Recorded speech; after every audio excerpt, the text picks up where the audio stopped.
Welcome to the Project, the podcast with the mission to cover every project throughout pop culture and history. I'm Sam. And I'm Lewis. And this week we watched the 5th episode of Project Blue. We did. Extreme Earth Defense. SOS. Yeah. Project Blue, Earth SOS. Extreme Defense solving the mystery of Element X. Oh, I did not know that was the subtitle. And I don't think it really makes much sense. They don't solve it. They don't do much in this episode at all, do they? We'll get to that. We will get to it. A lot happens in some ways. There's some strange world building in this. But, you know, considering there's only one more episode left of this whole series, you would have thought they'd set it up a little bit more. I feel like the last 3 episodes have all been the same. These last 2 episodes have definitely been the same. Lots of just in a house with a woman. Yeah. And there was some zombies in this, weren't there, kind of? Zombies? Hypnosis. Oh, yeah, of course. I was like, do you watch the right episode? But yeah, we will be talking about that in probably about 15 minutes time. But if you want to skip straight ahead, we have time codes in the episode description. We've also got a load of stuff to talk about in personal projects, one of which is Extraordinary, which we talked about last week. We've both now watched it, so we'll do a bit of overall thoughts on that. Anything else will be in the episode description. So there'll be loads of stuff that we both watched separately and haven't spoiled for each other yet. Yeah. I'm gesturing in the air, which none of you can see, but I can see. Lewis can see. But before that, how are you, Lewis? Yeah, I am okay. Trying to think if there's anything I need to say. Not need to say, but can think of What to say. do I need to say? No, not particularly interested in the police turned up at work today. That was fun. Yeah, again, Lewis, you've got to stop with this. It wasn't me. The office below ours were robbed. God, okay. Should you be saying this on the podcast? Well, I mean, it wasn't you. So it wasn't me. So And what were you doing at that time, Lewis? I was at home, I presume. But yeah, I spoke to a policeman, and I was like, I can't remember the last time I spoke to a policeman. Did you say a cab to him? Yes, Or I them. screamed Sorry, it in them, his face. them. I screamed it in his face. A cab, a cab, a cab, and he says, "Yes." Cool. And there was also that funny incident outside my flat the other day where there was some drunk guy climbed on the front of a police car. You do live in the Wild West, don't you? It was fun. Yeah. It's just the centre of town, really. Isn't it? Yeah. So yeah, lots of police activity recently. Yeah. Maybe it's a sign of things to come. Yeah. Maybe The downfall of society. Oh, I was thinking maybe I'll become a policeman. Oh, well. No, No, you're not allowed on this podcast. Oh, You're a policeman. This is an yeah. anti. No, it's not. It's not. But I'm also not racist, so don't want to be a policeman. Okay, there we go. I've lost a quarter of our viewers there. If a quarter of our listeners are police, Blue Lives Matter. it's a really weird demographic we've built. Yeah, I'd be very surprised. But if you are, write in. We've got stuff in the description. You can find us. Not literally. You can't come and find us, although, please don't. They're detectives. They could probably find us if they wanted to. They're all detectives. It's True Detective, season 5. The Project. I think 4's already in the works. It's in I was gonna Alaska. say. It's got Jodie Foster in it, apparently. I have only ever seen the first one. And I only seen that night that we watched it all in one night until like 5 a.m. And Yeah. I think I fell asleep Do you at one remember point. for some reason I bought me and David vests to wear? I don't remember that. Because I thought, I don't know, he wore vests in it a lot, and I was like, that'd be funny. I put it on, I was like, this looks very unflattering, I'm not going to wear this. I don't remember that. No. I was very tired. I think I'd come straight from work. Yeah, it was a long day, and yeah, we watched the full series. 8 episodes, I think it might be. I don't think it's 10, but yeah, it's a lot to watch in one go. Great series. Oh yeah, but, it's really good. I'd like to rewatch it. But I'd seen it properly. already, so it was kind of all right for me. Yeah. We're taking breaks and drinking lots of beers, but yeah. But yeah, how are you? I'm all right. I don't have anything to say that rivals any of that. I feel like I've had a busy week, but I think it's just adult life, isn't it? If you can call it that. Oh. There was something I wanted to go over early on, but you're about to say something then? I was just going to say, it's a sad day when you realise you're actually an adult. Oh, yeah. Well, approaching middle age. If you do, Whoa. I saw something that said 35 was middle age now, and I'm like, that is not true. No. I mean, I'm not that near to that. I'm friends with a couple like 35-year-olds, and they are not middle aged. Well, they go out clubbing more than I do. You can go out clubbing in your middle age. Oh, you shouldn't though. If you're a loser.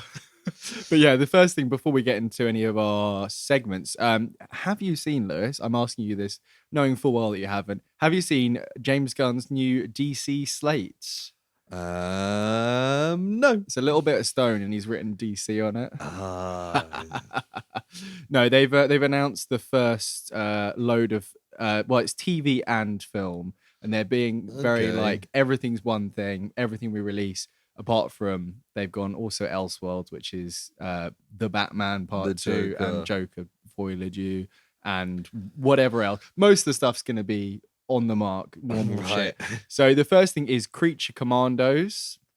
Have you heard of them before? No, it sounds like a kid's toy range. No, it's more like Universal Monsters, but in a Suicide Squad, and Amanda Waller's leading them. So it's an animated thing. It's got like Frankenstein guy, Weasel from the film you haven't seen, the live action James Gunn Suicide Squad.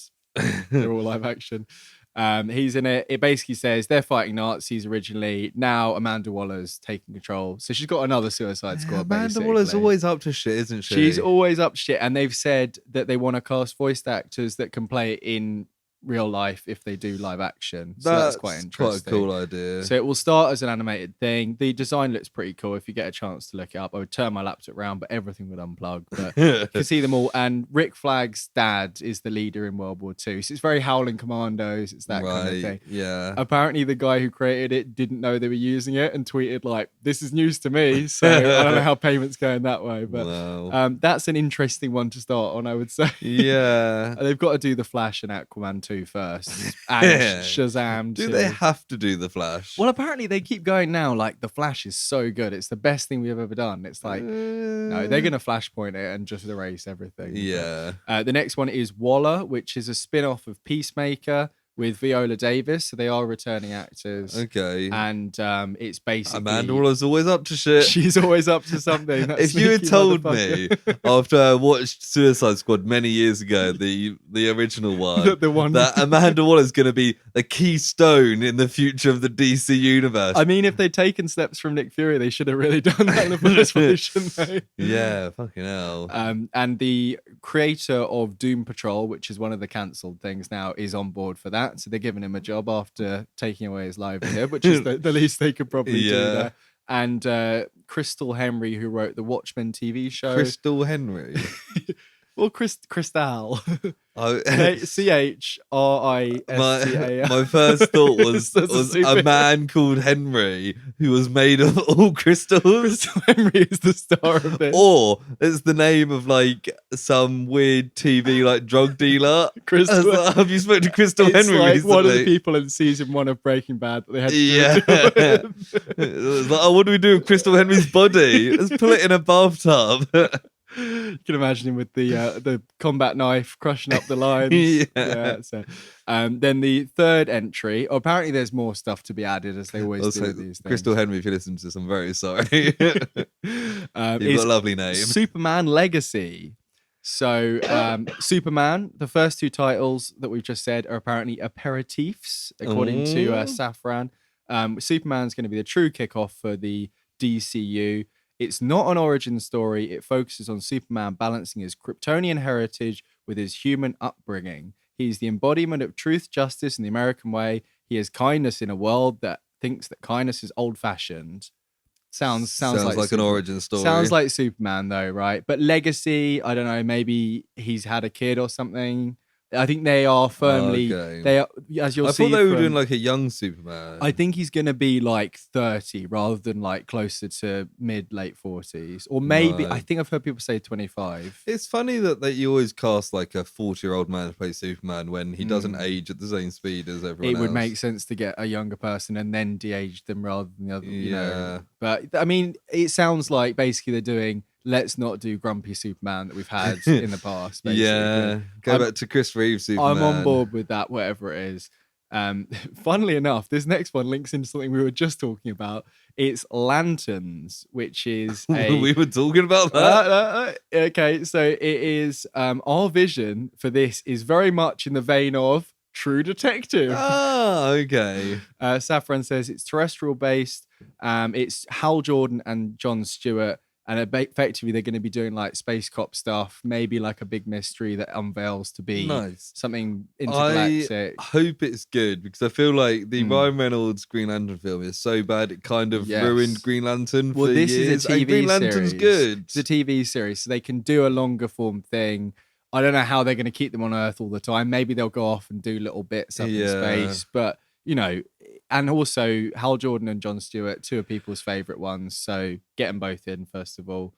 Then we've got The Authority, which is based on, I think it was Wildstorm Comics. So it's like a rival to DC, and they're effectively like versions of Superman, Batman, etc. Right, yeah. Who then brought in, and they're kind of like a more extreme, like bad version of the Justice League. So it's wild that they're putting them in here. I don't know how they're going to do that, but... Yeah, but I guess the MCU started with like B-listers. Yeah. So maybe hoping for that. They said DCU, it's more like grey guys than black versus white kind of thing. So whatever that means.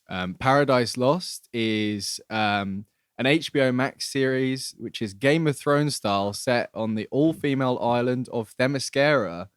So maybe more of a historical thing about why it's like the way it is. Yeah. That could be fun. Take place before the events of any Wonder Woman film. So it's like a separate thing. Yeah. Will they have like a young version of... They might do, like have that to... Or maybe have it the last bit end with Diana as like an adult and introduce her then, something like that. Interesting. The Batman installment is just called The Brave and the Bold at the moment, which is interesting. I thought you were going to say The Batman, but no, because they've already. I think they'll probably change it to Batman: The Brave and the Bold, but then that's that wacky cartoon that's already out, so it's strange. But this is interesting, right? So they said this is the introduction of the DCU Batman. This is what James Gunn said of Bruce Wayne, and also introduces our favorite Robin, Damian Wayne. Right. Who is a little son of a bitch. So they're introducing it, basing it off Grant Morrison's run.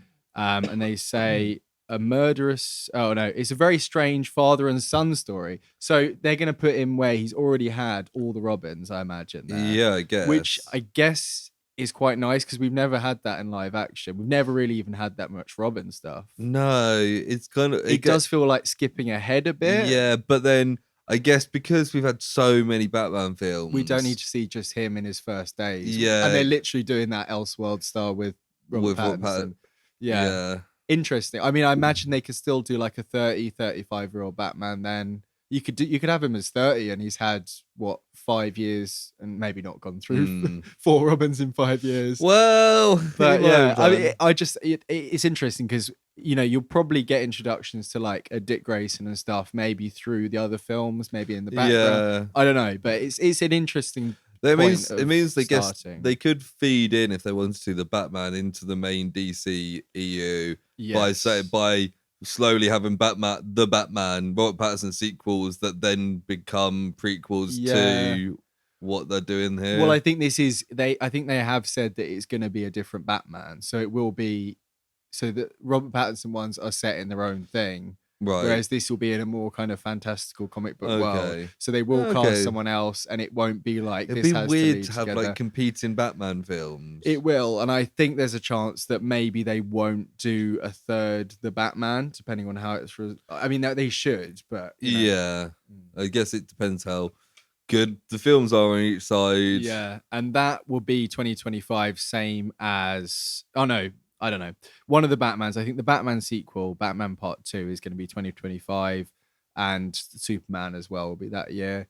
We've got a couple more. We've got Booster Gold. Do you know anything about him? I've heard the name. He's like, he travels back from the future and he uses technology to be like, I'm a superhero, and he's quite like insecure. They say it's imposter syndrome as a superhero, so that's quite an interesting dynamic there. That could be fun. Kind of strange to jump in with that, but it's very James Gunn to just be like, here's some wild wacky shit. Yeah. And then the last one, there's 2 more. Supergirl World of Tomorrow.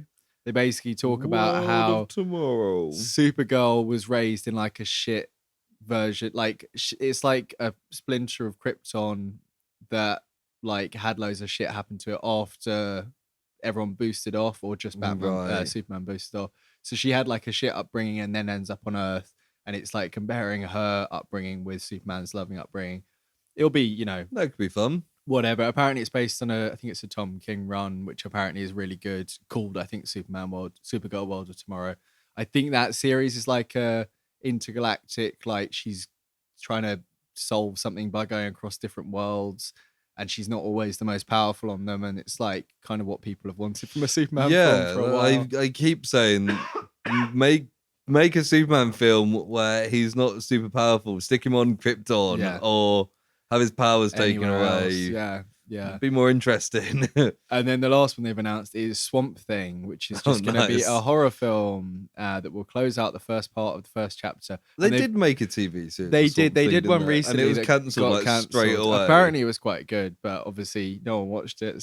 Or they knew this was coming and they cancelled it ahead. Yeah. But they've called the whole first thing, rather than phase 1, it's called Gods and Monsters, which is very DC, isn't it? Yeah.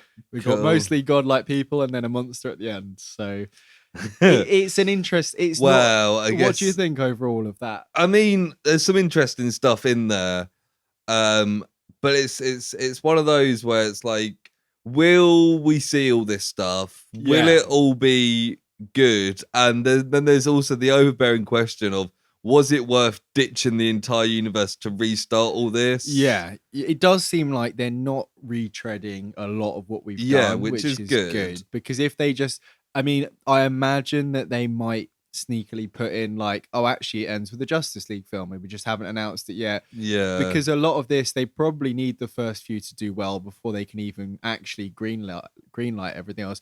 Because they keep saying things like, we're going to make it harder for people to make DC films. We're not just going to like say yes to everything, which is kind of a bit of a dig about like the last 15 years. But you know, there was a point where they announced like so much shit, and it was just a joke, wasn't it? Like, yeah, it's made it to the point where like you're just like, is any of this actually going to happen? You know? Yeah, exactly. Like that animated one at the start, Creature Comforts or whatever, Commandos. That'll happen. Waller will happen because it's a James Gunn thing, and he loves those characters.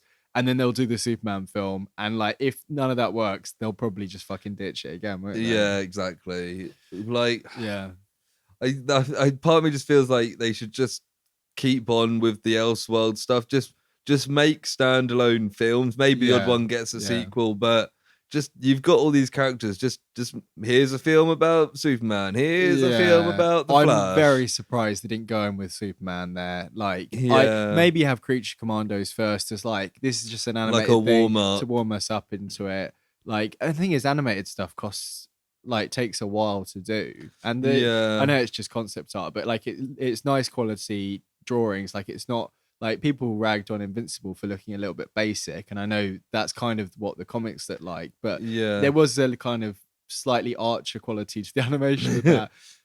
But you know, this looks from that picture like it could be quite, you know. Let me go. Yeah, you have a lot. I was gonna take a bit more time and go through, but we've got a lot to cover, so I kind of just ran through that whole thing. See if you can figure out who any of these people are. No, Commandos. Wait, the Aardman animated thing. Actually, while we're talking about that, what? You know, did you ever watch Star Wars Visions, like the one-offs things? I watched the animes and that. Oh yeah, I know. I did watch them. Because there was like 5 or something. Yeah. There's a second lot of that coming out, and one of them is done by Aardman, so they're doing like a little thing. Yeah, so that could be really cool. I can see a Frankenstein. So the guy on the left is Rick Flag Senior, and then wait. On the left of which picture? Oh, what? Show me the picture. I'm just on Google Images. Oh no, there's a new. Do Creature Commandos like James Gunn or something like that. Okay. Lewis is just looking at like covers of Creature Commandos comics, like on the left of which one? So the left one, Rick Flag Senior. Then we've got it looks like a minion in Despicable Me. Okay, I was gonna go with Abe Sapien from Abe Sapien, Devil What the fuck is Hellboy. that guy? Hellboy. I was like, that's not Devil Man. Although there's definite similarities. Yeah. And then we got Ghost Rider. It looks like Ghost Rider with like a suit jacket on. Yep, Frankenstein. Bride of Frankenstein. A mini version of the Iron Giant. He looks like what is he called? Is he called Robot? What's he called? From you never watched Doom Patrol, did you? He looks like that guy. He looks a bit like Robot from Invincible as well. That as well. Yeah. And some weird animal. That is Weasel, who is played by James Gunn's brother, of course. Yeah, of course. He's in the live action Suicide Squad, so I imagine he has been alive for a long time. Then, if he's in this old school, well, you know what they say about weasels: alive a long time. They were alive for a long time. That's yeah. But yeah, what do you reckon about all that? Pretty good. Yeah, I mean, I am reluctant to get like too hyped about it because you know. Fair. I'm gonna go all in. I'm a DC guy now. Look, if like I've always said, I just want to. It's called DCU as well, of course. Yeah, I just want to see good movies. Oh, none of these are going to be good movies. Though. Then they can all fuck right off. I'm a DC guy. I'm going to throw away all my Marvel stuff. Oh, actually, Lewis, I got something for you. I bought you something. Hang on. Oh yeah, I forgot. You said to me on Friday, I bought you a gift for the pod, and I completely forgot about it. It's not for the pod, but I bought it, and I was like, oh yeah. Put it on my feet. What? I was buying something online, and I was like, "Oh, this is one that Lewis would probably like." Oh my god, that was way too loud. I was wondering what is this? Nice. What is it, Lewis? It's a little Thor action figure, but like classic comics Thor. It's from the Marvel retro something. So I showed you I'd got the Green Goblin and I was literally looking at them earlier as well. And they were all got totally on me on here as well. I know, yeah. And I remember you like Thor was always my favorite one. Yeah. I was very tempted to keep it in packaging. I don't know if you're going to keep yours in there. I was literally about to rip it out. Yeah. As you can see, I did not bring a bag with me this week. You can just sit in your pocket. Yeah, that's what I mean. Like, I was going to rip him out, so just take. Yeah. Just take him. It's got a little on the back. There's like a little rhyme about him or something. It's like he can do this and he does this. What does it say? Hark now, true believers, through his manner may seem odd, the mighty Thor delivers unto his foes the hammer of the gods. I don't know if that's from something, but yeah, I kind of want to keep the box. They were all heavily reduced on a website, and I was like, nice. I was like, and now I've been looking in the other ones. I'm like, that Daredevil one looks pretty good. Like, I'm not going to be a guy who starts. They're the size. What are they like? 4-inch action figures? No, they're like maybe 3 inches. Yeah, there's less. I think there's it's like the Star Wars action figure size original. Sorry, I'm googling it because there's. No, I think they're probably 5 or 6 inches. They are. I don't know how. It's like the old school. They're usually smaller than 4 inches. Yeah. That's what it says. They're about 10 centimeters. Yeah. But yeah, pretty cute, right? Our bloody mixed metric imperial system coming in there. Why can't we just be consistent? Does it say on the back? No, that's what I was looking for, but it does not. Yeah. I will. No, actually, that's probably like 6 inches, isn't it? Oh, it says less than 4 on there. Yeah, well. I don't know. Don't have anything to compare it to then. No. Anyway. Cool. Well, that's out of the way. I thought of Marvel. I was like, fuck, I'm going to throw away all my Marvel stuff. And I was like, oh, I got one thing to throw away right here. Oh, God. Yeah. It's never taken us longer to get to Project News before. It hasn't. Oh, my God. We still got to do that. Okay, right. So, what's the first segment? The first segment? More like the 10th segment. Project News. Fortunately, we've only got one this week. Thank God. And we can fly through it. Although I reckon you might have more to say about it than me. God, always me talking away, eh? It's from your favourite place, NME. And EA begins production on single-player Iron Man project. Okay. So EA are making an Iron Man game, single player. Makes sense. Which is great because I'm fucking sick of everything being online games. Yeah, like the Avengers. I want a nice campaign. Did you see they've ended the service for the Avengers games? So they're like, we're not bringing out anything else, and you can just have all the stuff for free. A bit shit. Yeah. And they didn't even get to like She-Hulk or any of the people they promised. Yeah. Apparently the team who are making it made the critically acclaimed remake of Dead Space. Okay, yeah, I've been looking at stuff about that recently. And they're currently developing an Iron Man game, which could be quite fun. I mean, Dead Space is a guy in a robot-y suit and he's running around with gadgets. There you go. They've already got that. I think Iron Man's a good character to have in terms of leveling up and building up, because you can literally have Mark 1, Mark 2, and you can do little fucking paint jobs. You can be like, this mission I want to have the gauntlet that can turn into a big hammer or whatever. Whereas like if you're Thor, you're basically Thor. Yeah. It's not really. Whereas Iron Man's a great one to level up very soon. Absolutely, yeah. Similar to kind of Spider-Man. If it's as good as the Spider-Man games, then that would be fantastic. Obviously, it's different people making it, so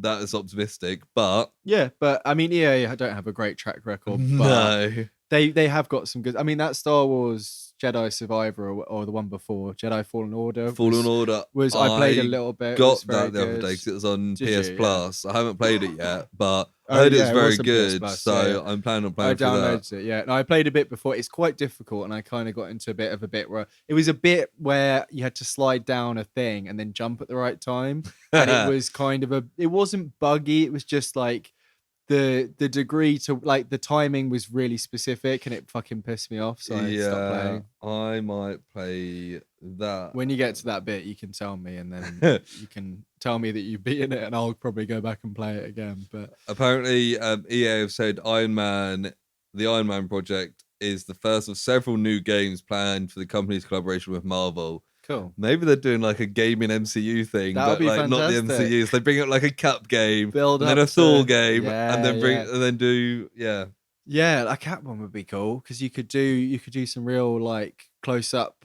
fighting shit. Yeah, it'd be like an Arkham thing. Yeah, make it a bit more like get some little combos and shit going on.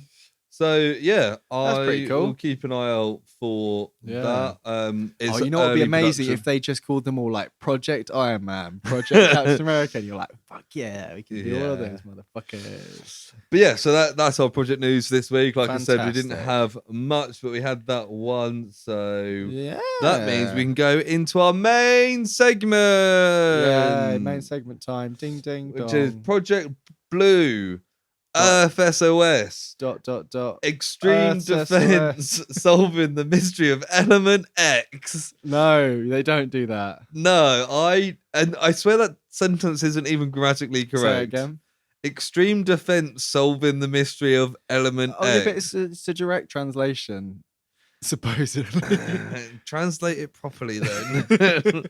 Like it's like someone's job is to translate and they don't even fucking unless it was early Google Translate, but it's 2006. Japanese grammar works differently to English grammar. Sure does, I assume.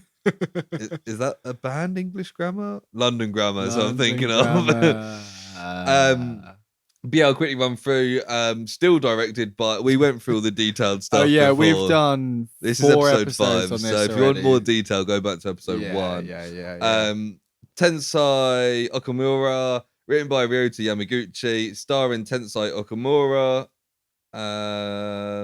Akino Watanabe, Mitsuki Saiga, and Ryo Hirohashi. I didn't look at the IMDb score for this, but I will do it now. So do you want to have your guess at this 7. episode? 7. I'm just going to go gut feelings now. Gut feelings. And I can't go... I mean, I can go wrong, but I don't feel bad about it, you know?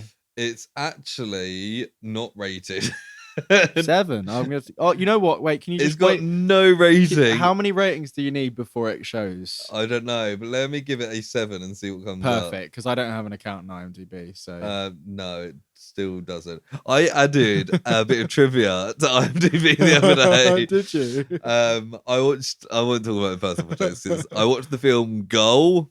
Okay, never seen it before. No. Mid 2000s football film. No reason why I would have seen It's great. That. Yeah. And I was talking to my brother about like what would have happened in real life, like in that actual season, and realized the big climax of the film would have been really anticlimactic in real life if stuff actually happened. I see. So I just added that on IMDb, and I was like, oh, there we go.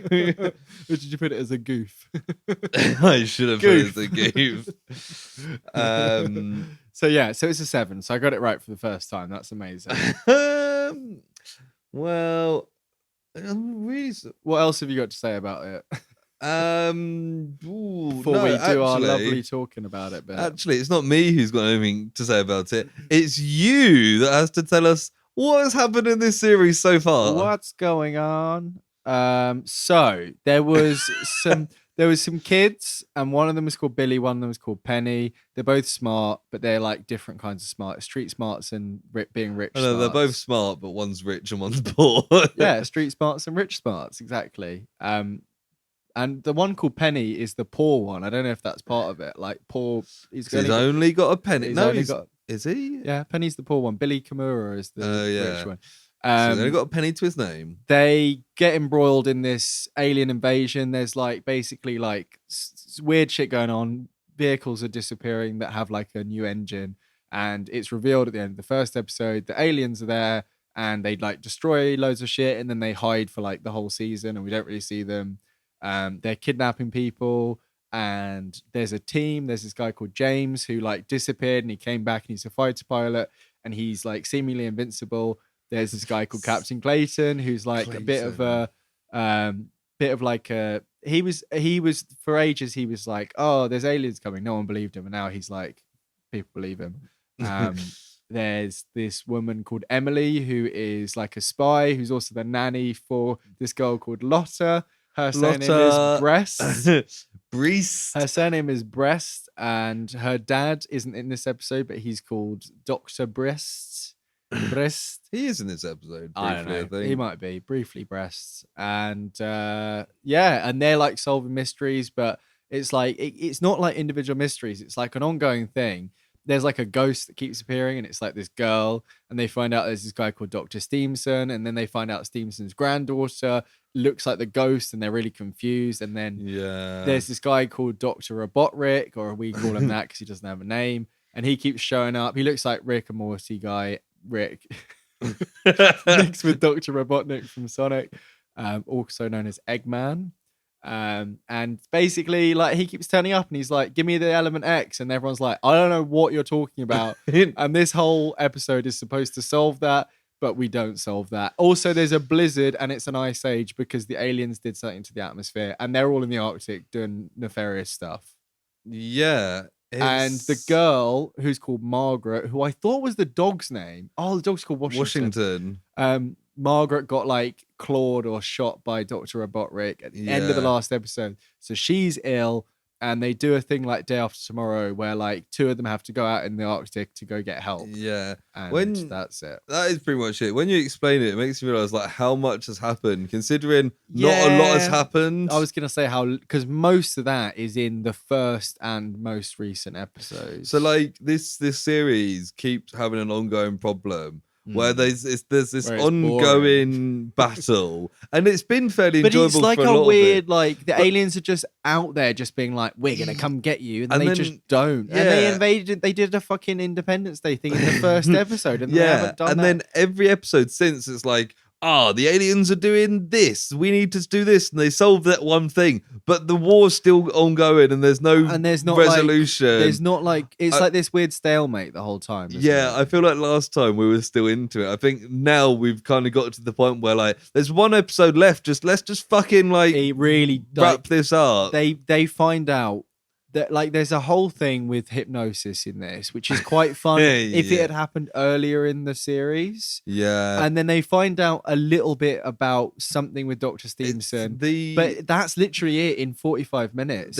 Aliens, the Bug One aliens game plan is all over the place. Well, are they even aliens? Right? Wow. Like, I don't. Do you know what? This episode does have some twists. Oh yeah, that really bit right like. at the end, I was like, cool.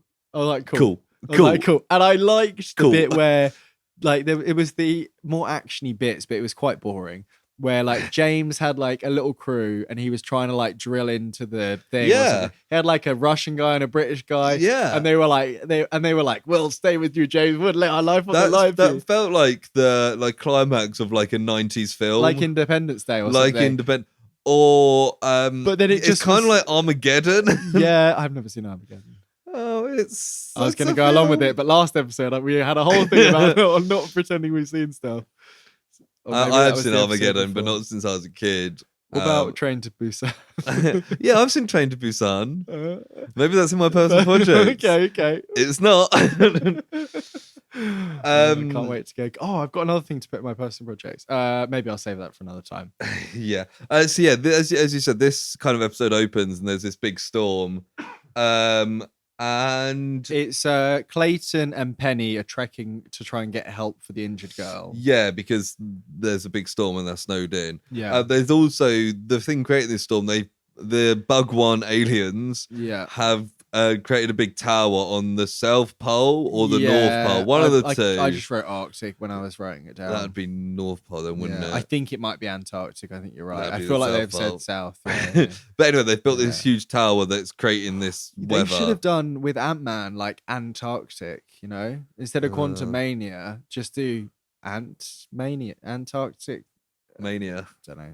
I've got ants on the brain. But why have you got ants on the brain?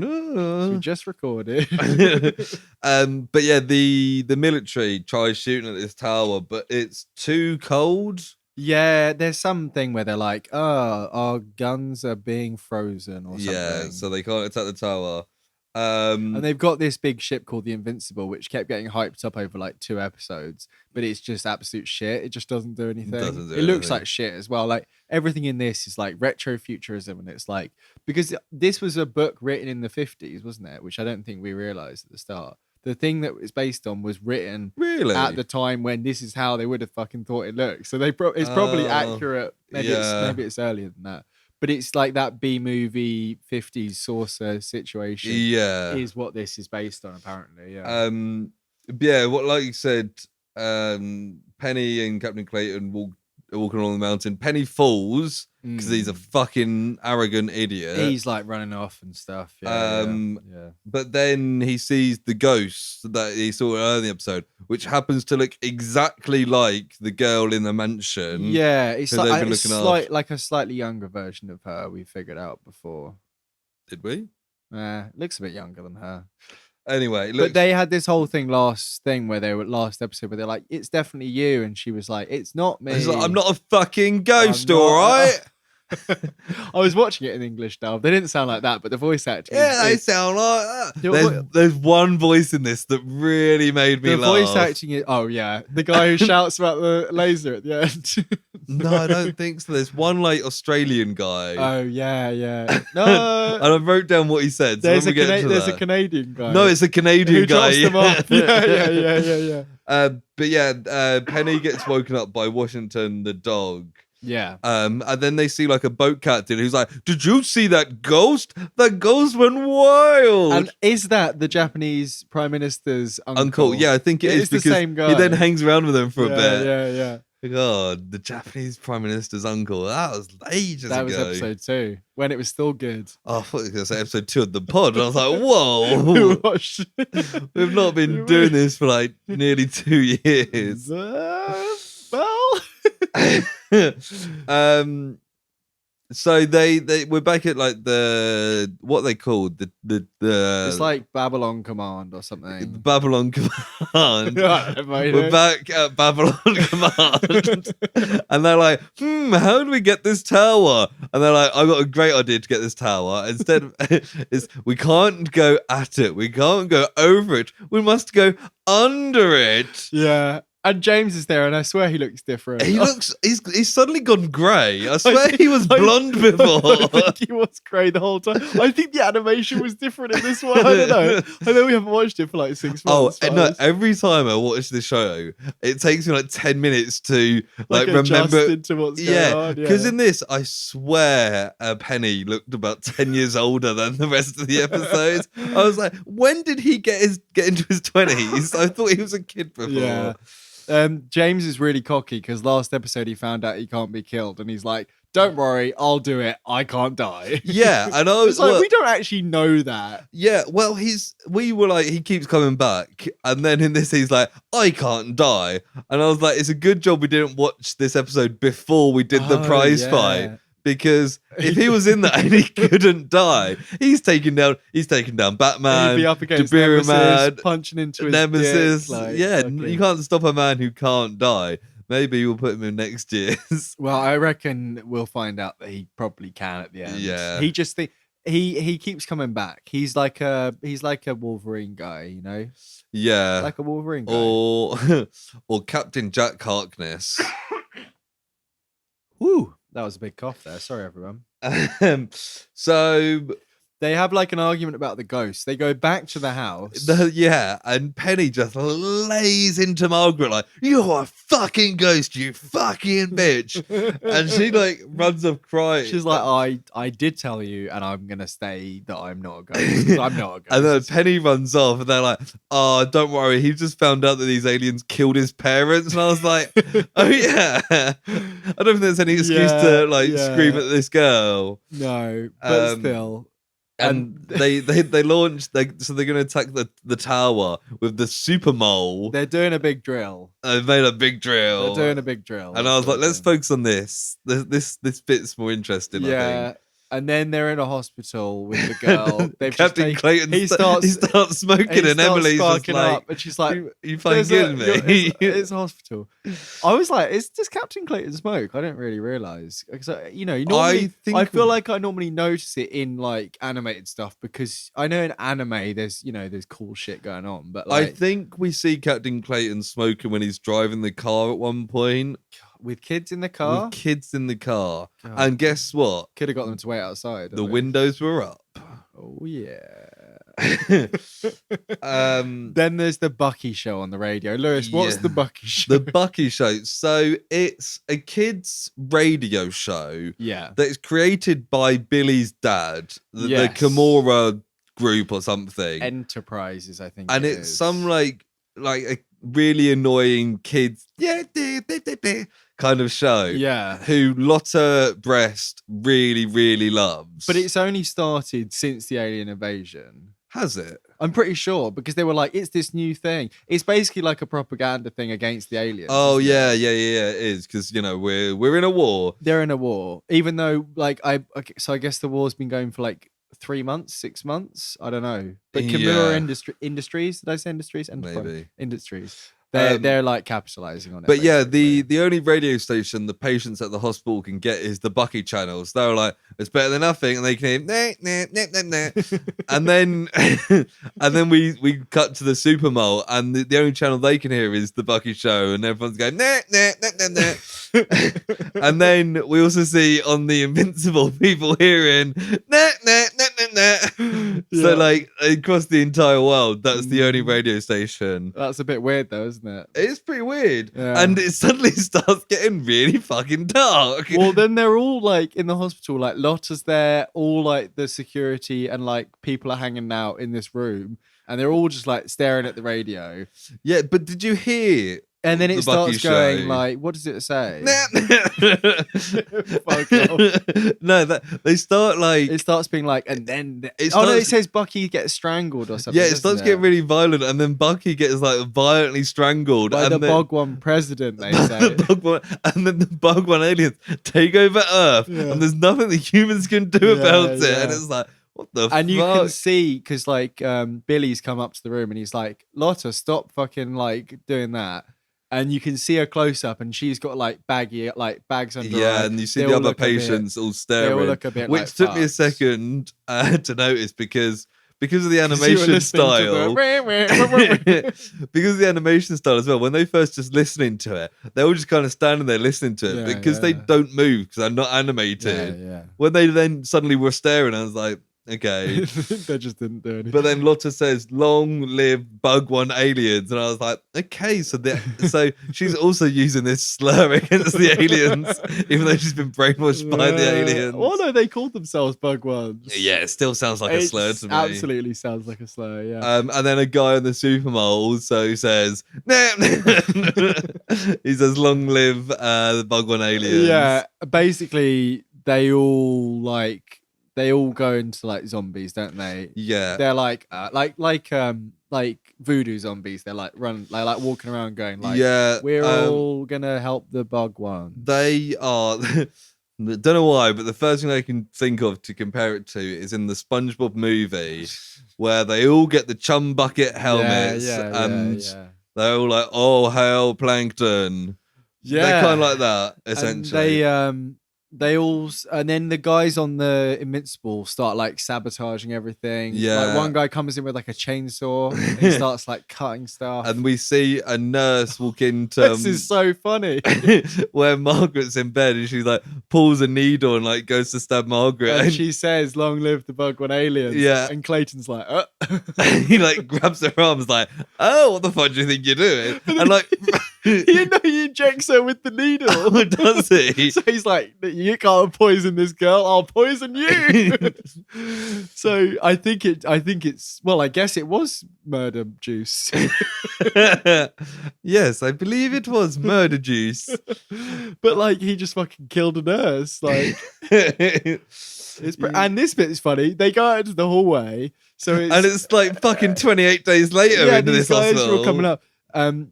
Emily's there and she sees Lotta and she runs up to her and fucking gut punches her. And she tries to like talk to her for like 2 seconds and she just fucking wins her and throws her off to the side. And then another guy comes up and she judo throws this guy across the hall because she's like a spy for Babylon 5 or whatever it's And there's this bit here as well where they start getting surrounded by these brainwashed people and they're trapped, and then Washington the dog just comes running out of nowhere and goes straight for the throat. Literally floors this one like nurse and just tears his throat out, and it's like, fucking hell, did Washington even know they were brainwashed? Well, it's a bit later. God, I keep wanting to cough. And we've also got Rick watching from like a window. Yeah, he's up on a roof at some point watching the hospital because he keeps wanting to take Margaret Stevenson because she knows about Project X or whatever. We've also got the team in the drill, the Supermole. So the aliens shoot some like underground missiles at them. Yeah, subterranean missiles. Which is a pretty cool concept. Shame we never saw them. Yeah, they see it on the screen and they're like, we need to stop because they're following our... Yes, they turn their engines off and they throw decoys behind. So they kind of follow them. Yeah, and there's like a British guy that's like, they're incoming. And there's a guy that's like, these are incoming. Yeah. Those are the two guys, basically. And then they carry on going... And they get near the things, they shoot their missiles, but then more missiles come at them.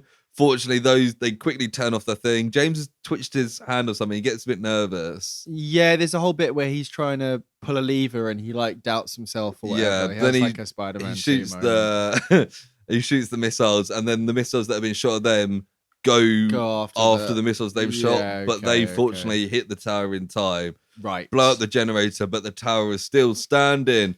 Oh no! I'm still standing. I'm still standing. I've written something about the drill, bombs, etc. That was my note for that. The guys in the main bit in the Invincible are getting like overpowered by the zombies. No, they overpower the zombies. Because this is the bit where they're underground in the super drill and they're like, right, I think he says to James, just like, you guys leave, I'm going to do it. And they're like, no, boss, we love you, James. You're the best guy. And he's like, cool, right, we'll do a suicide mission. And then the guy on the radio is like, don't worry, we've just overpowered the zombies. Yeah. And they're all just tied up. And this is the guy, it's like, I think it's like the one black guy that's in this. And his voice, he had like a really loud, over-exaggerated voice. Like, he's a weird shade. Like, he's like... I mean, he's like... Anime is pretty racist in that aspect. But he's like a really like dark grey. Right, okay. Rather than like actual black people who are like brown. Various shades of brown. I suppose, and I was just he looks like a piece of like black paper. Right, okay. I was like, is he meant to be a black guy? For a second I thought he was an alien. Oh my god. Okay. I was like, what the fuck is this show doing? But it's because he's one black character. He's very over enthusiastic about the cannon. He's got the Super GX cannon. And he goes, Super GX cannon, fire! And they shoot this thing and it does the thing. It destroys the tower. And I wrote down here, oh yeah, that was a really good end to the episode. No, then there's loads We're more. halfway through. And that's what they did last time. They had a really good episode and then stuck another 20 minutes. It should have been 12 episodes. 12 20-minute episodes. Yeah. It doesn't make any sense. It's because they do the bit in previous episodes, they've gone like, oh no, come back after the interval. In this one, they just like go to a black screen and they're like, meh. Yeah. And this is where we get the overly Canadian guy. Yes. He's giving them a lift to the mansion and he says, oh sure, take him out, all right.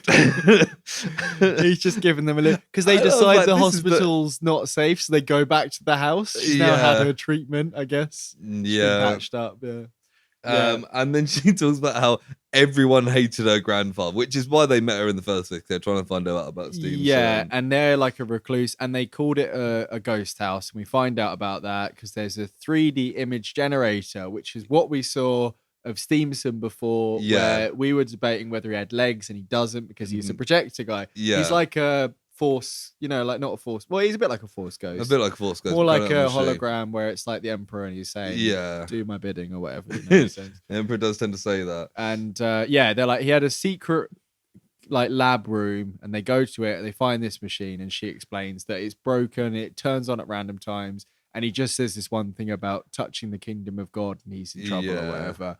And Penny's like, I'm going to solve this because I'm good at machines or whatever. He's a real Donatello, Yeah, we see some of the other characters. Like Lotta's at the police station being interrogated. Yeah, because she's like, long live the bug one aliens. Emily's trying to dehypnotize her, and they have like a conversation. There's also a bit where like the people in Babylon 5 are like they're like, oh, it's going to take 300 years for the atmosphere to go back to normal. And it's like, okay. Or maybe it was if they hadn't done it. Right. But they say something about it and I was like, that is wild. Like, they can't live in this ice. It's literally like day after tomorrow. Even at the end of that, it's back to normal. We then get a bit here that I fucking loved, which is this is why I tried to record some of this because the acting is atrocious. I thought the action was fucking great. So like Billy goes to see his dad. His dad's like a Tony Stark guy, like a loony Tony Stark guy who also created the Bucky show. Yeah, but he's like, at first he seems normal, and then he's also like, long live the bug one aliens. Yeah, and the butler like lifts up Billy and grabs him. And then when Billy's like, I need to get out of it, he headbutts the butler and then throws him across the room at his dad. And literally from behind him, pulls him over his shoulder and just launches him. He launches him and then he grabs the radio that's playing, chucks it out the window, runs to the end, proper Tony Stark style, and at the end of the balcony, there's a hidden jetpack in the floor, and it's literally like that. He jetpacks away, and he's like, "See you later, Dad." Fucking amazing! It was wild. Like Billy's never to be seen like this sort of character. No. He's just some like nerdy kid. I think he had like a special watch in the first episode with like a grapple, and it's a bit like he's like a kid gadget guy, but we haven't seen it since then. Throwing a button across the room and then jumping out of a window with a jetpack. We get like another wild bit where he's flying through the city and a load of these hypnotized people are like causing trouble. And there's a load of them on the top of the building, and they're all like, "Wait!" And then the fucking National Guard just blow the building up, and he's like, "No!" Oh, and James drives in front, and he's like, "I've got this special pass from Babylon 5," and stuff. And they're like, "Fuck off, James!" And they just blow up this building, and it's got like it's full of. We people. literally see it falling. Like it's crazy. Like this. They occasionally do like this big stake bit. And you're like, this is fun. And then it goes to like, oh, then the grandfather was a genius or something. And you're like, oh, fucking James goes into like the commander's tent and he's like, I'm from Babylon 5. You need to listen to me. And he's like, I don't care about what Babylon 5 have to say. And he's like, are you one of the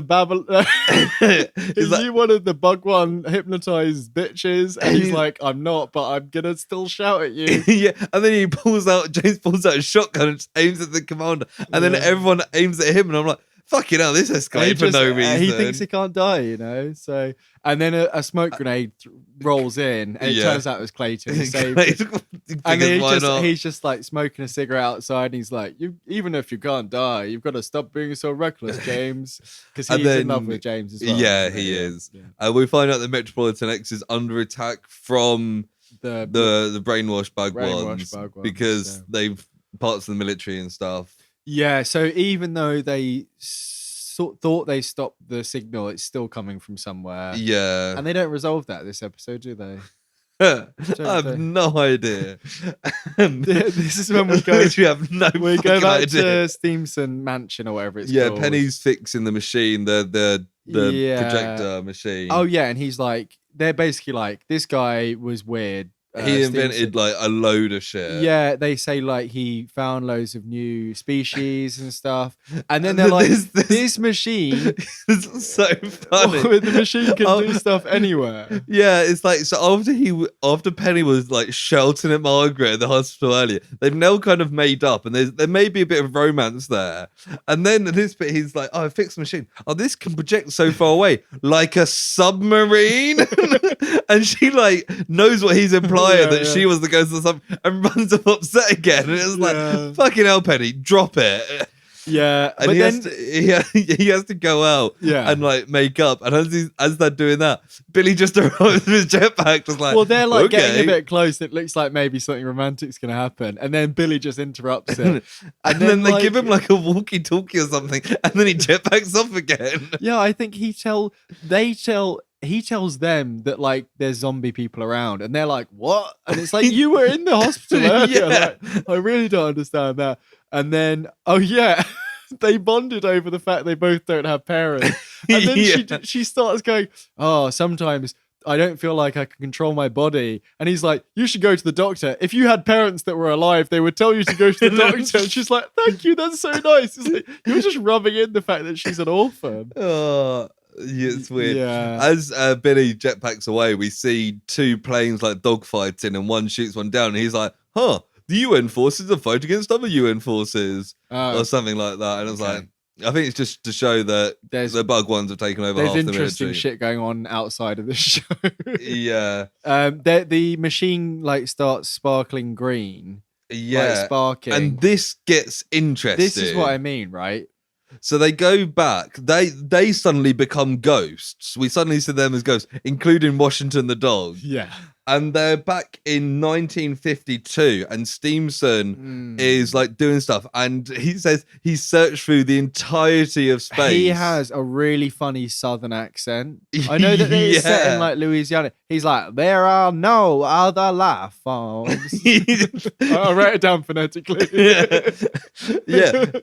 Which I wasn't expecting at all, because Margaret sounds, I'm going to say it, normal.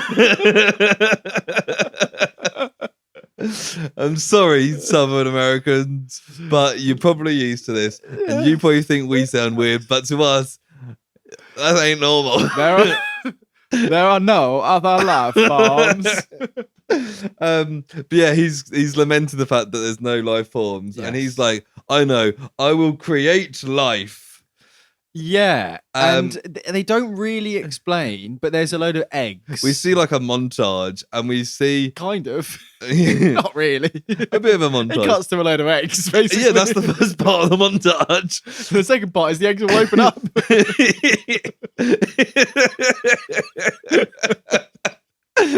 Yeah, I think it really fucking counts as a montage. It's the start and end of a scene. I suppose maybe there's more to come. But out of the eggs are these gooey load of naked women girls who all look like Margaret, and she's like, "What? Am I a clone?" And then he calls them the infidels, yeah. which is something we had in the first episode, which was the ghost. The ghost said the rise of the infidels, or the infidels will come, or something. Yeah.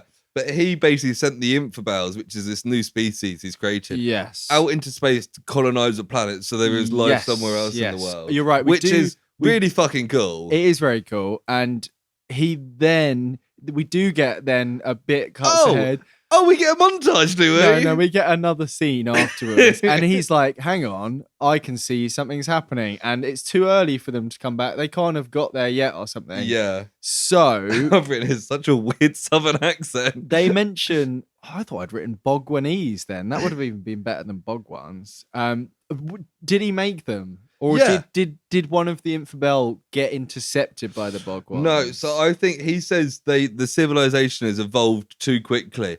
I think they've evolved because so he's he popped grew one them up there, and it's maybe gone super I think because he quick. grew them and wanted them to like be mature quick enough so he can send them out. I think they've evolved really quickly. Yeah, and then or it might have been like they went in a gravity hole or something potentially, but I think because as well he programmed them with the intention to going out and finding a planet to colonize. He's already found there's no livable planets, so they just come back round. So they probably live somewhere fine, but want to find a perfect home, so have come back to Earth. I think is what's going on. Okay, Margaret starts freaking the fuck out. She's upset.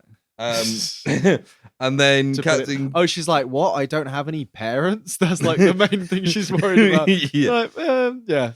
Captain Clayton appears at this point. I can't remember why. I can't remember what he does. There's a knock at the door, and Washington like goes to attack. Oh, yeah, they're all like scared, and it's good, and then good guys. After they kind of Margaret relief from that, screams again upstairs. Yeah, because Robotrick has turned up. He's grabbed her from a window. And then he beams up to a Bogwan spaceship. I think it's like a slightly different one, but yeah, it's like that kind of thing. Yeah, and then flies away. Yeah. And then we get a really funny bit at Babylon 5 where there's this guy called Dr. Lee who we've seen a couple of times this episode. And they're like going to do some plan. And then suddenly he's like, they're talking about getting rid of the signal. Is that? Yeah, they're making a plan to create a jamming signal to block the thing out. And it's like, okay, they should have done that ages ago. And suddenly he just runs in and he's like, the Bucky show is here to stay. And he like opens his jacket and he's got loads of like suicide bombs on him. And they're all like, they're like, what the fuck? And then Emily just fucking shoots him. And she's like, shoots the shit. And they're all like, what did you just kill him? She's like, no, it's a fucking tranquilizer. I'm not stupid. And then there's a red light in the sky, and they're like, "Is that the Bogwan planet?" Yeah. And then everyone looks at it, and they're like, "Where's this planet come from?" And it's like, "Why do you keep thinking that's a planet? It's just a red light in the sky." That's no moon. Exactly. And that's the end. Did you get the post-credits bit? Well, I watched it for the first time in English, and you're absolutely right. They fucking jabber over each other, and they go like, it ends with one of them going to Billy like, "Whoa, I've got it written down because I thought this was absolutely hilarious." Okay. It's them saying, "Oh, the last episode is gonna be something," and Billy's like, "Oh, I'm so tempted to spoil everything." And he was like, if I don't tell them everything, then this will just be a preview. Yeah. And he's like, well, yeah, that's what this has been all along, a preview. I know. I was like, well, this is a bit of a mess, I was like, okay. Yeah. Oh, that episode was fucking wild. It was wild. But again, nothing happened. It's the same as the last few, where it's like they create a problem within that episode and then solve it within that episode, and we're kind of at this. I guess just treading water. The weather's different, but we've made so little progress in the actual war. They've just solved all these little things. Well, yeah, the fact that we maybe know where the aliens came from is one thing, but I imagine that in itself will have a way of defeating them. Margaret can do some alien magic or something. Well, they can ghost now, so they can. Yeah, but they can't. That's just the sparking on the thing. But also, why is Dr. Stevenson saying that one phrase? Now it's fixed. Maybe maybe that was a clue, I think as well at some point. Yeah, Margaret, or they're gonna talk to him.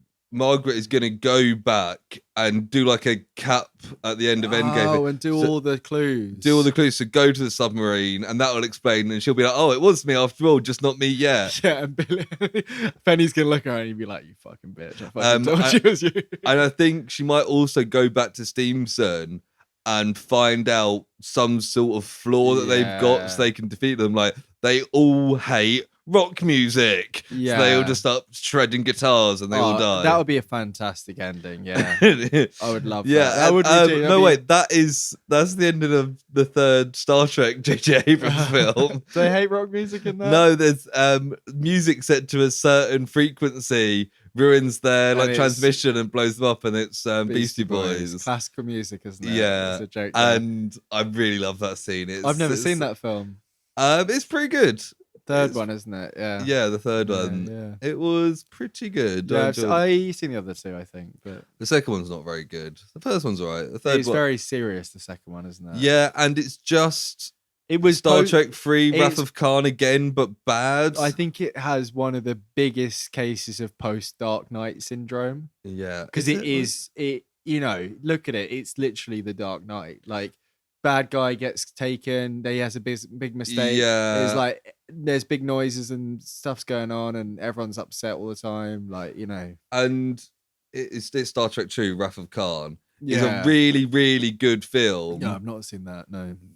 But they just do that again and they do it worse. But then they're like, didn't they keep saying like he's not Khan? Not Khan. Or is he's that not, all the build up to the film? In the press, they were like, he's definitely not. And it's not fun if you just like deny it. And then you're just lying. I know they do that with Marvel stuff all the time. Like, I'm not in it. I'm Andrew Garfield. Yeah. But like, that's different. Like, and there's also the fact that it's different because I like this. Like, Khan is an Indian character played by Benedict Cumberbatch. Yeah, I mean, like Khan Noonien Singh. But the guy who played him originally was Ricardo Montalban is Mexican, but he's still not white. Yeah, Benedict Cumberbatch is one of the whitest people. He's one of the white. He's such a white British man in many ways. Name being least of all, or most. He does not look like somebody called Khan. No, but it's the future. People can have whatever name they want, can't they? Yeah, can't they? And also, to be fair, Khan is a genetically modified man, I think. Exactly, I know that. But anyway, Blue Earth. Project Blue Earth SOS. Yeah. I always just call it Blue Earth, and it should be Blue. Yeah, Earth. my heading of this Google Doc is Blue Earth. So, what do you think is going to happen in the last episode? I think that there will be some stuff that was similar to like the third or fourth episode where there's like some stuff with spaceships and they're like, how can we do the thing? And then James will think that James will do like a sacrifice and will think he's dead and then he will be back at the end. Also, what's happening with James? I guess we'll find out what happened with James. Maybe he's a bug one. He was in the Space Mall, wasn't he? The Space Mall? Yeah, but we don't know what happened with him to make him invincible. Oh, yeah. So what's the questions that we want answered? We want to know... Who are the bad ones? Let me write this down. Let me move my leg. Okay. You are sitting very comfortably there. Questions for episode 6. Who are the bug ones? Are they egg people? Ones? Oh my god, that egg people. Who have they been working with? Eggman. Right? Okay, egg people question mark. Okay, who are the bug ones? Egg people question mark. Is James an Eggman? Is James an Eggman? Okay. What's up with Ghost Margaret? Ghost Margaret time. Why did you keep ghosting me? Margaret time travel question mark. Yeah. Ghost Margaret question mark time travel question Why mark. did Dr. Breast call his daughter Lotta Breast? Okay, Lotta.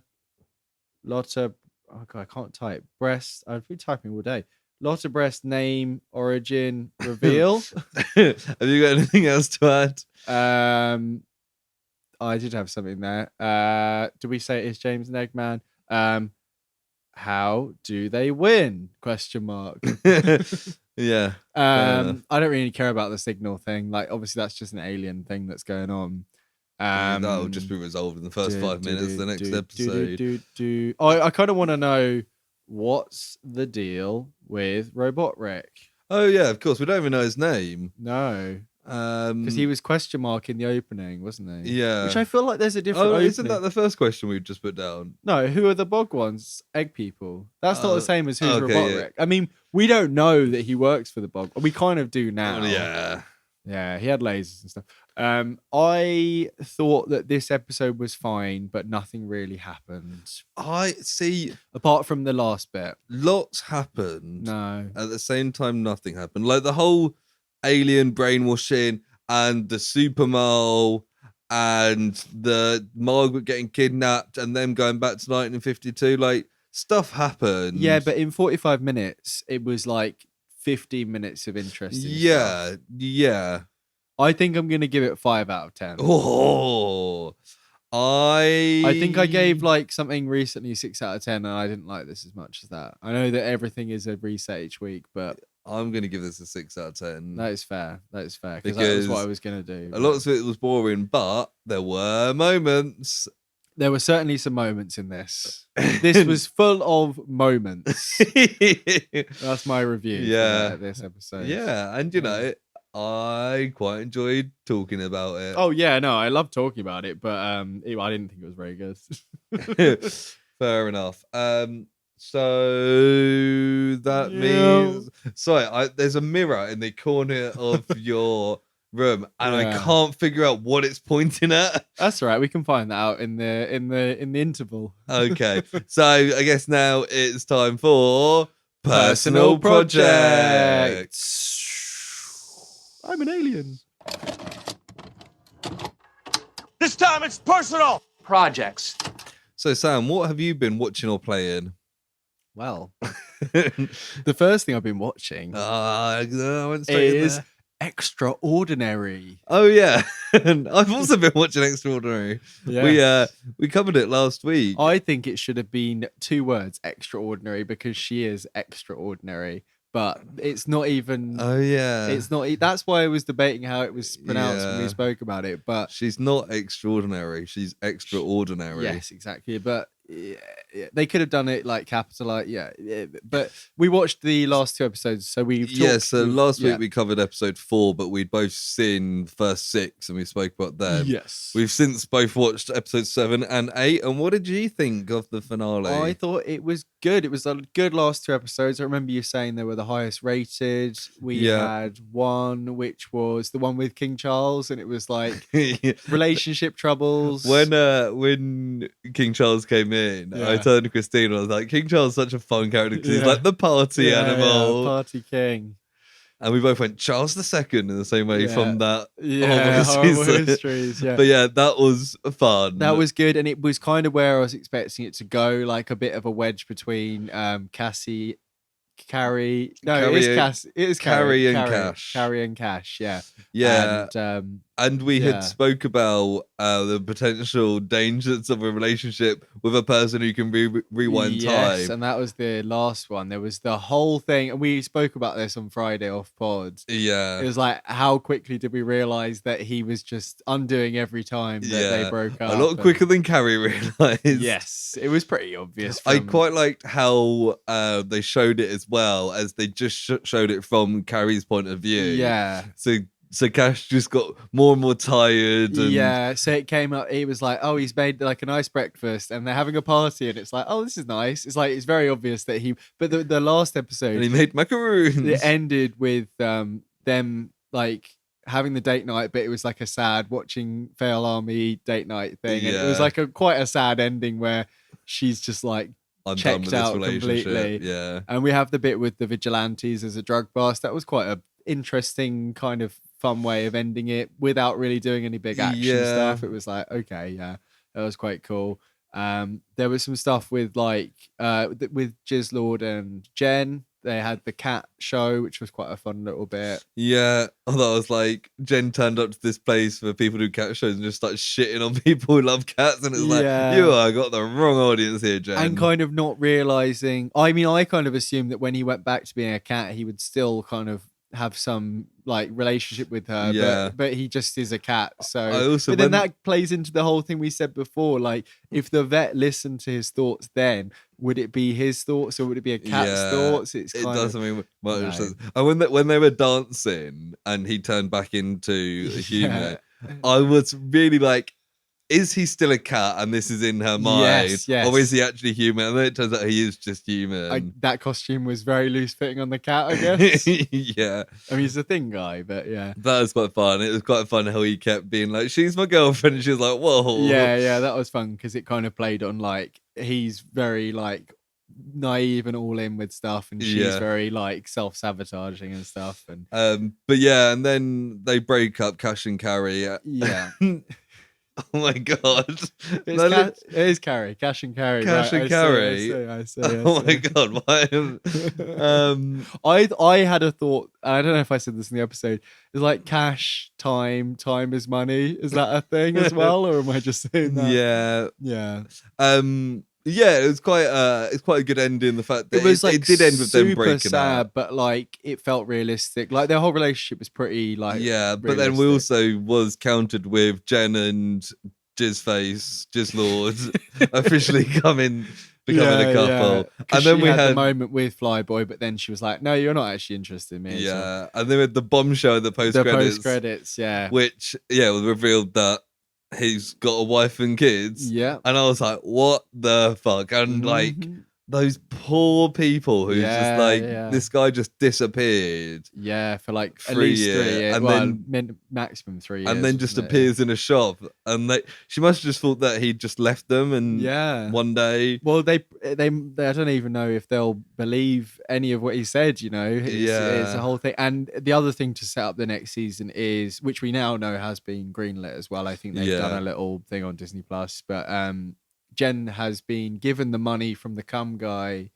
to pursue the treatment. So she will be starting that, and whether she'll get a power or not is probably going to be a season 2 situation. Yeah, I guess they wanted to do season 1 and see how it was, how people felt about it before they made a decision on whether or not to give her powers, which makes sense because personally, I don't want her to get powers. I think it's more interesting. It is more interesting without. As we said last time, we talked about it in more depth. The more interesting stuff, the powers are fun, but they're like a backdrop to the kind of comedy with heart kind of thing that's going throughout. And there was some stuff with the mum that was quite good because she didn't realize that Jen's been talking to her dead dad over her, which is quite a gut punch. There was a bit where they have the conversation in her room, and as I was watching it, like Jen like says about how she's so distant and focuses on her daughter. She talks to her dad because she needs someone to talk to. And I was like, that's a really good point. And then her mum said something else, and I was like, that's making. And then I was like, they're both making really good points here. This is a really well written scene. Like they're both right. You can understand both perspectives and how they've come to be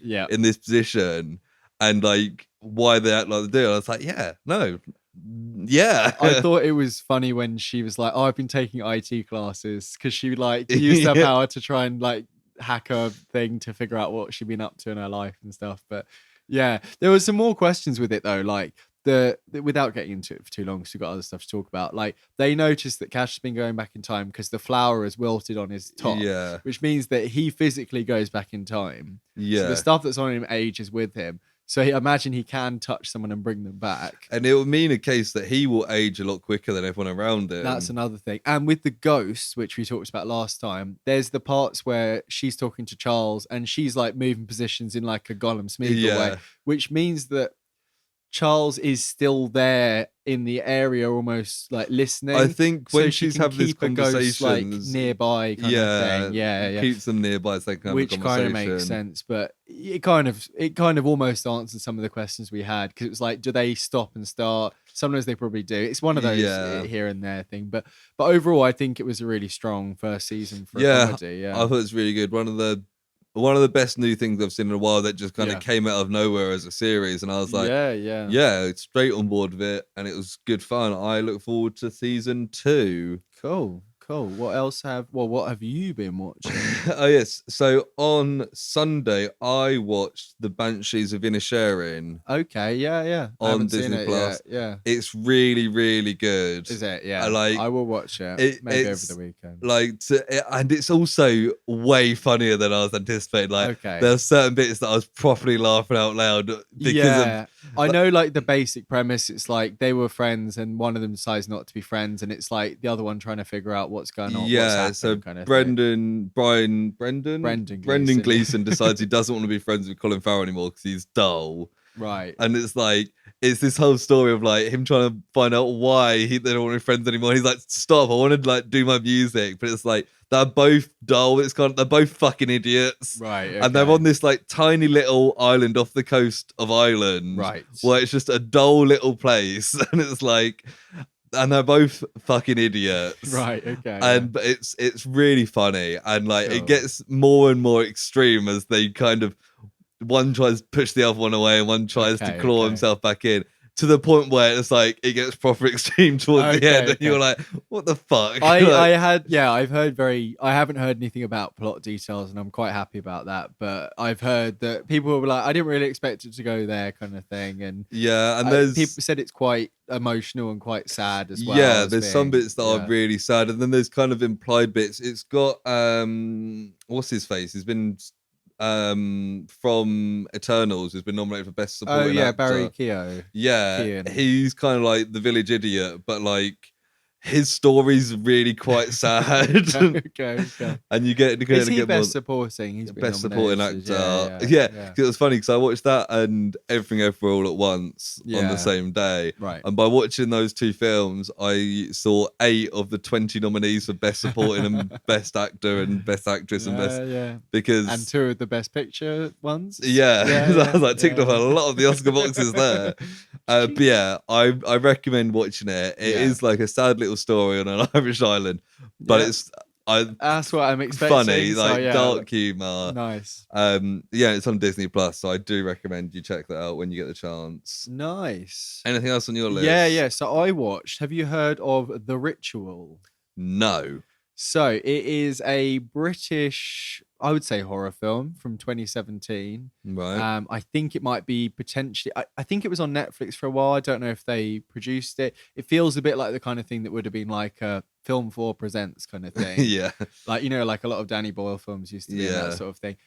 The cast, the main one there's quite a small cast, but the main character is Rafe Spall, who's in lots of British stuff, Cornetto trilogy background characters, been in various things that I can't think of. And the closest thing I can think of to describe it, it's a bit like the Blair Witch. Right. Not in terms of found footage. The Blair Witch Project. Blair Witch Project. Or maybe I'm talking about the second one, the Blair Witch. The Blair Witch Project, of course. How could I miss the most important part of that title there? But effectively, I won't tell you what sets off the whole thing, because that in itself is like a little vignette at the start that's super intense. But a group of guys go on like kind of supposed to be a lads' holiday thing, but they decide to do something different and they go backpacking in Sweden. Right. And they're doing like a big hike. It's very much like the kind of thing that our friend David would like to do.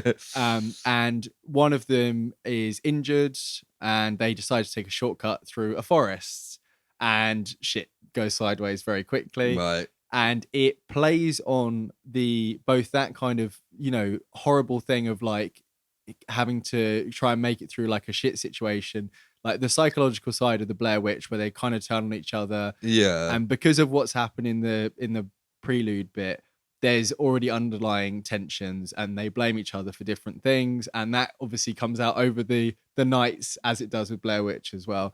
But there's also this super like almost like dreamlike psychological stuff where, without going into too much detail, like at night, rather than just like spooky noises, they like relive like awful moments. Oh god. And they're actually like transported to stuff that happens. But then it like, there's really interesting stuff where it's like, it's in the forest, but there's like the fluorescent lights from a shop like up on the side, as you can kind of see like the the reality kind of bleeding in. It's really like, it looks really good. It's very scary. So, you know, I may not watch this. But it is one of the best films I've watched for a long time. Like, Nice. I really, really enjoyed it. What's it on? I don't know if it's still on Netflix. I watched it through other means online. Right, okay. But again, I've got a copy now. So if you fancy, and it gets a little bit more fantastical. It goes along and, you know, builds towards the titular ritual. But yeah, it was just really, really good, and really good performances, like super, super intense, like people being shit scared. Yeah, I really, really liked it. Really, really liked it. Very, very good. Nice. And of course, David recommended it like years ago, and I finally got around to watching it. That sounds about right. Yeah, really, really, really good. It's much better than the Blair Witch Project. I'm sorry to say, but yes, it is. It is. Yeah. You watched anything else? Yes, I got a couple more things to mention. I finally got round to watching Prey. Oh, did you? Nice. Also on Disney Plus. It's really good. Yeah. And so I've got something to say about it. But yeah, I thought like the setting was amazing, and I was like, yeah, they should just keep making Predator films like this. Just next time do like Vikings, and then do like ancient China. Yeah. Do World War II. Do like a samurai thing. Everyone would love that, you know? Yeah. And it's like, it really worked for this. And like the main character was great. And it's dealing with her culture and insight to her culture as well. It's fascinating. Her like, no, I can hunt and all that stuff. And then it's like, oh, to pass this test, you need to be killed. You need to hunt something that's hunting you. And it's like, oh, there's a predator about. I was like, yeah, it's really good. I like the look of the predator being older than obviously. Exactly, because it's like what 300-400 years before or whatever. Oh no, it's 15. Yeah, so yeah, like 500 years, 400 years. No, when is it? 16? I can't remember. It would be mid 1600s. I thought it was probably. like 1700s, but either way, it's a couple of hundred years at least. Yeah. And the actual design, like physically, it looks a bit different. Like, I don't know if that's a creative thing or if it's supposed to be from a different part of the planet or whatever. Yeah, but yeah, it's like more old-fashioned tech that the Predator has, and I also saw somebody say like this could be the first time or one of the first time the predator species would come to Earth, because at first he like skins like a buffalo and a snake because he doesn't know what is the dominant creature. Through them. Yeah. And then all the action stuff is great. There's some great bits with like, are they the French like trappers? Yeah. And they like capture guy, and there's like a whole thing with them, and like a big fight scene with all those. And it's guys. Cool how it slowly builds up to how she's going to defeat them. So she knows that flower thing that one French guy eats makes his body cold, so she then can't see him. She's like, I can use that. And then using the Predator's helmet at the end to kind of line him up. And it's just really smart. And I was like, damn, this was a really good film. It's a really like tight action film as well. Yeah. Like, really well, like kind of plotted out. Like, it didn't feel like there was any wasted time in it. I feel like it looked really good as well from what I remember. Like really nice shots of, you know, like just the American West. So the thing that I looked for the IMDb trivia, one thing stood out that related to something we watched towards the end of last year, Project Gemini. Right. Gemini was saying it was a Russian film, but like they were speaking English. Yes. And but it was a Russian film, and we were a bit confused about how to do it. Yeah. So for this film, they shot it in English and Comanche. They wanted to release it in Comanche. So what they did is, let me find it. They filmed it in English, got the voice actors to do it in Comanche, but picked the vocabulary so the mouth movements were the same as they were in English. Right. Okay. So when the mouth is moving, when they're speaking Comanche, it's the same movement, so it looks natural. I see. And I was like, that could have been what they did for Project Gemini, and they just picked the English words that match the mouth movements. So it looks like they're speaking English when they're actually speaking Russian. Of the dialogue felt is really shit. Clunky. Yeah. Yeah, and I was like, that would make sense. Yeah, because I heard they were going to do I think originally they were going to release it in Comanche, whatever, and and then the version that we got, at least the one that's initially available, I think you can probably change the language was in English. Yeah. But so I was like, that also, that's a really smart way of doing like dubbing, particularly if you've got the same voice actors. Yeah, because it'll suit them. Yeah. There's something else that doesn't quite do that, but I'll talk about that next week. Yeah. Let me see what else I've got. Hang on. I watched a couple of things that I don't really want to talk about too much, but I watched Spy Kids. It was a lovely Saturday morning. Great. Well, probably closer to Saturday afternoon by the time I was up. I also watched Justice League: The Flashpoint Paradox. Nice. The DC animated film. I thought me and Amy were talking about DC like animated ones. It was like some of them are pretty good. Yeah. She picked that one, and it's probably quite fitting because I imagine the Flash film will take quite a lot of cues from that. It's pretty fun. Like when Barry Allen ends up in the other reality, he doesn't know how he got there, and you see all the like subtle differences or the big differences. Like on the news, it's like, oh, London got destroyed when the Amazons just took over and there's a war with Atlantis. And he's like, what the fuck's going on? It's just like, it's just crazy, like fast-paced world building. Nice. It's not like the animation style is kind of weird. It's like weirdly anime. Like Superman is fucking wide as shit with like a giant head. But the quality of animation is pretty good, you know, and it's nice. Pretty good. Is that on streaming at all? It might be. Couldn't find it. One other thing I watched was Netflix miniseries. I think it was from a couple of years ago, but for some reason I never got around to it, which was David Attenborough's Life in Colour. Okay, yeah. So I usually watch all the David Attenborough stuff on BBC. For some reason, I missed this, or maybe it wasn't on BBC.